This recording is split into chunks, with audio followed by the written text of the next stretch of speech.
Excellence गुरुजी में आपका स्वागत है। आज मैं आपके लिए लाया हूँ वर्ग का पार्ट 2, जिसके अंतर्गत मैं आपको बताऊंगा कि 3 डिजिट का वर्ग हम कैसे आसानी से निकालें। इससे पहले मैंने पार्ट 1 डाल चुका हूँ, जिसमें मैंने आपको बताया है कि 2 डिजिट का वर्ग हम कैसे निकालते हैं। सबसे पहले मैं आपको बताता हूँ 112 का वर्ग। 112 का वर्ग हम कैसे निकाले ना। इसके लिए कुछ नहीं, हमें क्या देखना है कि जो भी संख्या हमारी दी हुई है उसको हमें उस संख्या के नियरेस्ट लाना है जिसमें शून्य लगा हुआ। अब 112 को हम किसके नियरेस्ट है? 100 के नियरेस्ट है। 100 से ये कितनी ज़्यादा है? 12 ज़्यादा है ना। तो 12 को हम क्या कर देंगे? माइनस कर देंगे। और जिस संख्या को हमने माइनस करा है उसी संख्या को हम क्या कर देंगे? प्लस कर देंगे। किसमें? अब 112 में 12 माइनस करा तो कितने आए? 100। और 112 में 12 प्लस करा तो कितने आए? 124, है ना। और जो संख्या हमने कम या ज्यादा करी है उसी संख्या का हम यहाँ का क्या कर देंगे? वर्ग। तो 12 का वर्ग क्या हुआ? 144।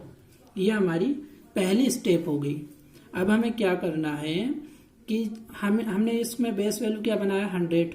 अब इस 100 को हमें कैंसिल करना है, तो इसके लिए हम क्या कर देंगे? 100 से डिवाइडेड कर देंगे। मैं यहाँ 10 से भी डिवाइडेड कर सकता था, लेकिन 10 से यदि मैं डिवाइडेड करूंगा तो यहाँ मैं एक संख्या लूंगा।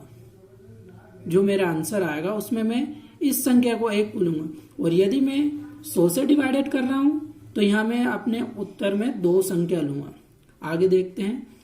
100 से 100, यहाँ क्या बचा? 124। और हमारा ये 144 है ना। 100 लिया तो मैं अपने आंसर में ये 2 डिजिट एज इट इज ले लूंगा। 44 1 जो है इसको कैरी फॉरवर्ड कर दूंगा मैं इस संख्या में, है ना। मुझे यहाँ 2 डिजिट की संख्या लेनी है ना। यदि मैं यहाँ 1000 से डिवाइडेड करता हूं तो मैं यहाँ 3 ही डिजिट ले सकता था, लेकिन मैंने यहाँ 100 से डिवाइडेड करा। 100 से यानी तो मैं यहाँ कितने डिजिट लूंगा? 2 डिजिट लूंगा, है ना। 44। जो बचा एक उसको कैरी फॉरवर्ड इधर कर दूंगा, है ना। तो ये क्या हुआ? 4 और 1 5, 2 और 1। ये हमारा आएगा 112 का स्क्वायर। 25 5 44, है ना। इसी तरह मैं दूसरे क्वेश्चन को बताता हूं।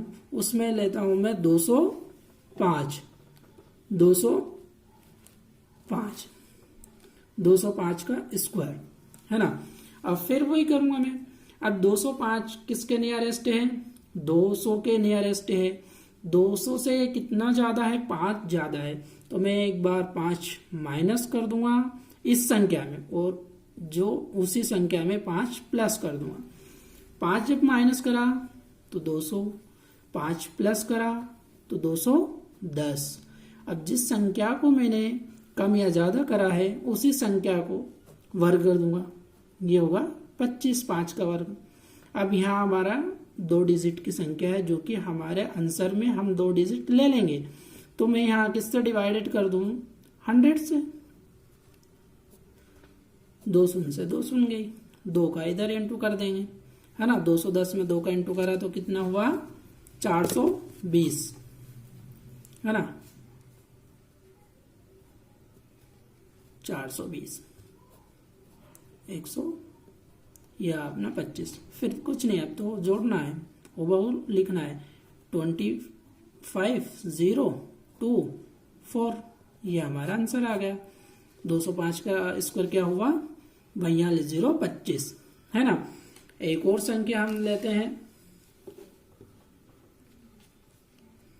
मान लो मैंने यहां ली 417 का स्क्वायर। अब वही करना है हमें। 417 किसके नियरेस्ट है? 400 के नियरेस्ट है ना। 417 400 से कितने ज्यादा है? 17। तो 17 माइनस कर दूंगा और 17 ही प्लस कर दूंगा। 417 में से 17 माइनस गए तो 400 है ना, और प्लस करें तो 434। और क्या करना है, जिस संख्या को कम या ज्यादा करा है उसी संख्या का स्क्वायर लिखना है। तो 17 का स्क्वायर क्या हुआ, 289 होते हैं, है ना। अब यहाँ मुझे 2 डिजिट अपने आंसर में लेना है, यहाँ है 3, मैं इस संख्या में किसका डिवाइड कर दूं, 100 का, है ना। ये 2 0 से ये 2 0 गए, 4 का इसमें होगा, 4 चौक 16, 4 3 12, 12 और 1 13 कैरी का, 4 चौक 16, 16 और 1 17, है ना, 289। अब यहाँ 2 डिजिट तो अपने आंसर में आ जाएगा 89। ये 2 को क्या करेंगे, अपन इधर कैरी ले लेंगे, 6 2 8, 3 7 1, ये हमारा आंसर आएगा। 417 का स्क्वायर क्या हुआ, 17 8 30 89, है ना। इसी तरह एक और एग्जांपल देखते हैं हम। उसमें क्या, कौन सा, एक बड़ी संख्या ले लेते हैं ना। जैसे मान लो मैंने यहाँ ले लिया 675, 675 का स्क्वायर। अब ये 675 किसके नियरेस्ट है। अब यहाँ देखते हैं कि ये 700 के नियरेस्ट है ना। 700 से ये कितने कम है, 25। तो 25 में यहाँ क्या कर दूंगा, प्लस कर दूंगा, और 25 में यहाँ क्या कर दूंगा, माइनस कर दूंगा।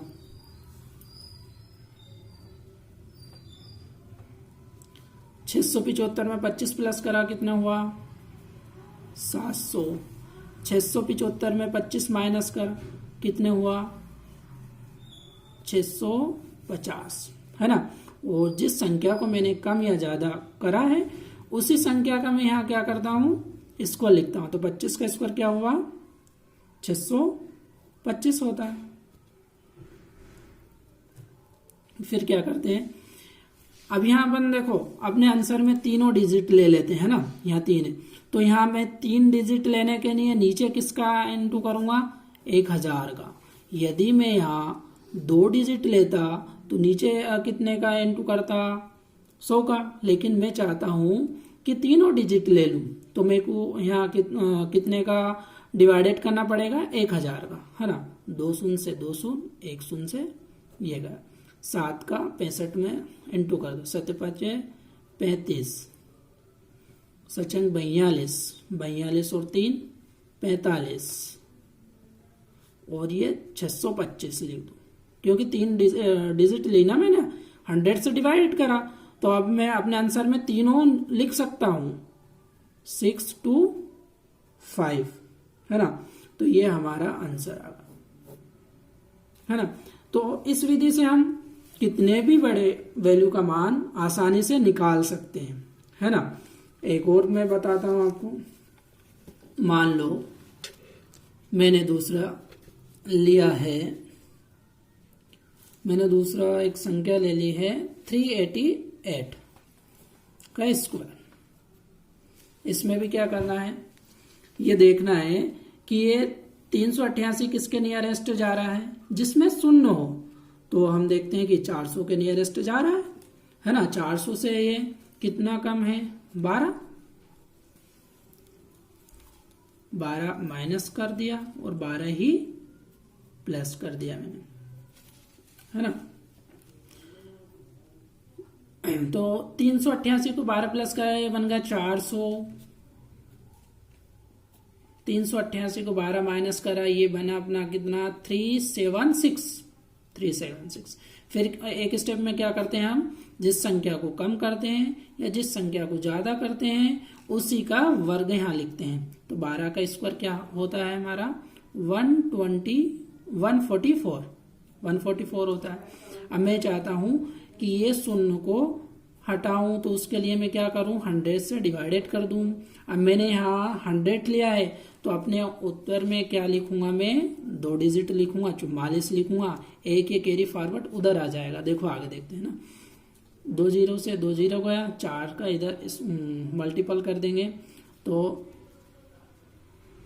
ये कितना हुआ, 4 का 376 में मल्टीप्लाई कर ले तो 1504 हुआ है ना, और 144। 44 को तो मैं अपने आंसर में यूं ही लिख दूंगा हुबहू, क्योंकि ये हमने 100 से डिवाइडेड करा है।